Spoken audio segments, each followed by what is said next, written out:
नमो नमः। विद्यार्थी मित्रों, आज हम जो कक्षा 8वीं में संयुक्त संस्कृत यह विषय में जो 7वां आपका पाठ है वर्णानां संवादः, यह पढ़ेंगे। तो द्वितीय घटकः वर्णानां संवादः। आपको वर्ण पता है और स्वर भी पता है। हाँ, स्वर व्यंजन, हाँ, ये सब वर्ण है। तो देखिए, जैसे अ, आ, ई, उ, रू, लू, ए, ऐ, ओ, औ। यह सब क्या है, क्या बोल रहे हैं? देखो, वयम सर्वे स्वराः, हम सब स्वर है। आपको स्वर पता है ना? रू, लू एते अपि स्वराः। रू, लू, ये भी स्वर है। जैसे ऋग्वेदः ऋषिः आदीनां शब्दानां अग्रस्थाने रू इति स्वरः। जैसे ऋग्वेद और ऋषि, यह जो शब्द है, इन दोनों के आगे रू यह स्वर आता है। उच्चारण स्थान देखने हैं हमें। हाँ, उच्चारण स्थान यानी कि कोई अगर वर्ण हम उसका उच्चारण कर रहे हैं तो वह कहाँ से आता है, हाँ, उसका स्थान कौन सा है। तो पहला देखें अनुस्वार। आपको पता है ना अनुस्वार अहम अनुस्वाराः। अहम तु स्वराणाम आश्रयेण एव तिष्ठामि। मैं स्वरों के सहायता से रहता हूँ। किम मम उच्चारणं कर्तुम् इच्छसि? आपसे पूछ रहा है कि आप मेरा उच्चार कैसे करते हो। तर्हि वद, तब कहना, मेरे पीछे कहो, आम, इम। ठीक है। आगे विसर्ग, 2 पॉइंट। अहम विसर्गः।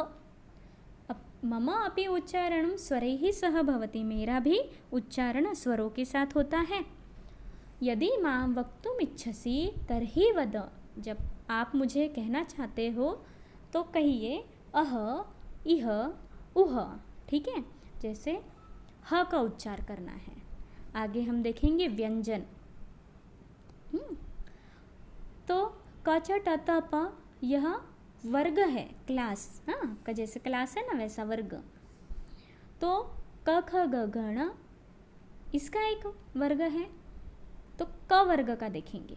वयम व्यंजनानि, हम सब व्यंजन है। क कह रहा है, कैप्टन है क। वयम सर्वे सहोदराः क वर्गीयाः, हम सब साथ में रहते हैं और हमारा क वर्ग है। अस्माकम उच्चारणम कंठे भवति। कंठ, हाँ, गले में कंठ है ना आपके, इनका उच्चारण स्थान कंठ है। अतः वयम कंठ्याः, इसलिए हम कंठ्याः है। जैसे क, हाँ, कहाँ से आवाज़ आई? कंठ में से। ख आपने कहना है। हाँ, आप अगर कहोगे तो आपको कंठ से आवाज़ महसूस होगी। आगे च, छ, ज, झ, य। हाँ, वयम अपि सहोदराः, हम भी साथ में रहते हैं। च वर्गीयाः, हम सब च वर्गीय है। अस्माकम उच्चारण स्थानम अस्ति तालुः, हमारा जो उच्चारण स्थान है वह तालु है। हाँ, तालु कहाँ पे होता है पता है ना? छ, जीभ के ऊपर, मुंह में, अपनी जिह्वा है उसके ऊपर जो है वह तालु है। तो च, छ, ज, झ, य कहाँ पे आपका लगी? आपकी जो जिह्वा है वह ऊपर स्पर्श करती है तालु को, इसीलिए च वर्ग यह इसका जो उच्चारण स्थान है वह तालु है। आगे ट, ठ, ड, ढ, न, मृधा। हाँ, वयम सर्वे त वर्गीयाः, अस्माकम उच्चारण स्थानं वर्तते मूर्धा, हमारा जो उच्चारण स्थान है वह मूर्धा है। अतः वयम मूर्धन्याः, इसलिए हम मूर्धन्य कहलाते हैं। हाँ, आप अगर कहोगे, मेरे पीछे कहना है ट, ठ, ड, ढ, न। जो तालु के बाजू में पीछे में जब जीभ अपनी जिह्वा जब स्पर्श करती है तो मूर्धा उसे कहते हैं। तो ट, ठ, ड, ढ, न का जो उच्चारण स्थान है वह है मूर्धा। फिर त वर्ग, त, थ, द, ध, न कहाँ पर लगी? जिह्वा का जो स्पर्श हुआ वो दांतों को हुआ। वयम त वर्गीयाः, वयम दंत्याः, हम सब दंत्य है। हाँ, अस्माकम उच्चारणे जिह्वा दंतान स्पृशति, हमारे उच्चारण के समय जब जीभ, हमारी जिह्वा है, वो दांतों को स्पर्श करती है। जैसे कहिए त, थ, द, ध, न। आगे पवर्गीयाः वयं पवर्गीयाः, हम सब पवर्गीय हैं। अस्माकम् उच्चारणे ओष्ठौ सम्मिलितः, हमारा जो उच्चारण स्थान है वह ओष्ठ है, इसलिए हम औष्ठ्या है। जैसे कहिए प फ ब भ म, कहाँ से उच्चार हुआ? ओठों से। आगे य र ल व, इन सभी के अलग अलग जो उच्चारण स्थान है। जैसे यह कह रहा है अहम तालव्यः, य तालु इसका उच्चारण स्थान है। र अहम मूर्धन्यः, ल अहम दन्त्यः, व अहम दन्त्योष्ठः, दांत और ओठ, ओठ और दांत इसका उच्चारण स्थान है। फिर श, यदा मम उच्चारणं भवति तदा जिह्वयाः मध्यः तालुं किंचित स्पृशति, जब मेरा उच्चारण होता है तब जो जिह्वा है वह तालु के मध्य में थोड़ी सी स्पर्श करती है। यथा जैसे शशकः, कह के देखें, शशकः इति शब्दे।